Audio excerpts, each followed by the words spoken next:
Blog Talk Radio.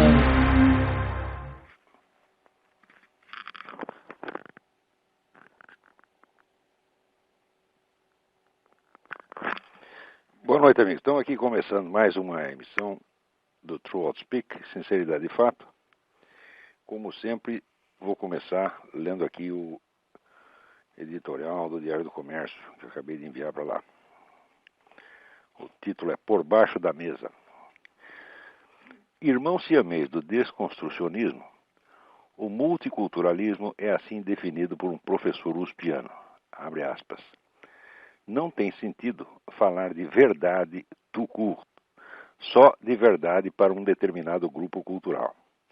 O multiculturalismo apregoa uma visão caleidoscópica da vida e da fertilidade do espírito humano, na qual cada indivíduo transcende o marco estreito da sua própria formação cultural e é capaz de ver, sentir e interpretar por meio de outras apreciações culturais.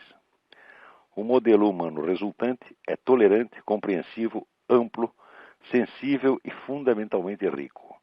A capacidade interpretativa, de observação e até emotiva se multiplica. Fecha aspas. Isso foi escrito por Roberto Fernandes no artigo Multiculturalismo Intelectual, revista da USP de junho a agosto de 1999. Qualquer pessoa que saiba ler e não tenha passado pela USP percebe que o projeto multiculturalista, assim definido, e essa definição não diverge de outras tantas que circulam nos meios universitários, se estrangula a si próprio no bercinho. Se toda verdade está condicionada à visão de um determinado grupo cultural, ninguém pode, aspas, transcender o marco estreito da sua própria formação cultural, fecha aspas, e muito menos, aspas, ver, sentir e interpretar por meio de outras apreciações culturais, fecha aspas. Se alguém consegue saltar por cima das fronteiras culturais, é porque há uma verdade acima de todas elas e essa verdade é acessível à inteligência humana. O multiculturalismo consiste, portanto, em fazer na prática aquilo mesmo que na teoria ele proclama ser impossível. É um caso extremo de paralaxe cognitiva, em que o sujeito afirma precisamente o contrário daquilo que o seu próprio ato de afirmar demonstra da maneira mais patente. É o deslocamento radical entre o eixo da experiência intelectual efetiva e o da construção teórica supostamente baseada nela. A incongruência é tão patente, tão grosseira, que não posso acreditar seja filha da distração gerada no leito das meras coincidências. Com efeito, a contradição aí embutida só permanece levemente camuflada pelo fato de que seus polos se situam em planos diferentes, a teoria e a prática. O estudante, portanto, só pode continuar envolvido nessa prática se for induzido a jamais confrontá-la com a teoria, isto é, se ele se tornar incapaz de cotejar a expressão verbal da teoria com o conteúdo teorético afirmado implicitamente pela prática.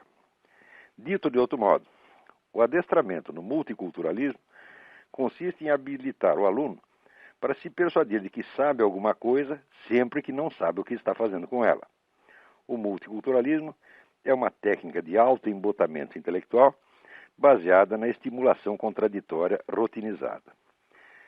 Não tem sentido, portanto, discuti-lo como teoria nem como prática. Só o que cabe é revelar o ardil psicológico por trás da articulação de ambas e, em seguida, denunciar o conjunto como aquilo que é, um instrumento de dominação criado para transformar milhões de universitários em idiotas militantes, hipnotizados e postos a serviço de seus professores. Às vezes fico até consternado de ver o esforço que brilhantes intelectuais conservadores, como o nosso José Guilherme Melchior, despenderam em impugnar ideias esquerdistas. Ser bem-sucedido nesse esforço não significa nada quando as ideias não valem por si e são só a camuflagem de alguma operação mais discreta. Se um vizinho safado vai jogar baralho na sua casa com a intenção de ficar passando a mão na perna da sua esposa por baixo da mesa, não é vantagem nenhuma você vencê-lo no jogo. O que importa é virar a mesa e encher o sujeito de porrada. Muito bem, encher de porrada é uma ideia quase irresistível que nos ocorre quando nós lemos esta esta denúncia apresentada aí no Mídia Sem Máscara pelo meu amigo Ipojuca Pontes, sobre a nova tradução do livro de Fyodor Dostoiévski, Os Demônios. Os Demônios é um dos melhores romances já escritos no universo e uma obra absolutamente indispensável para a compreensão do mundo moderno.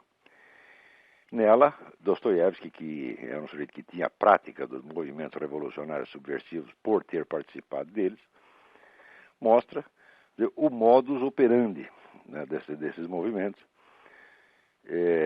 e, de fato, profetiza todo o desenvolvimento posterior do estado de coisas na Rússia, com a revolução, o advento do comunismo, o genocídio, etc, etc.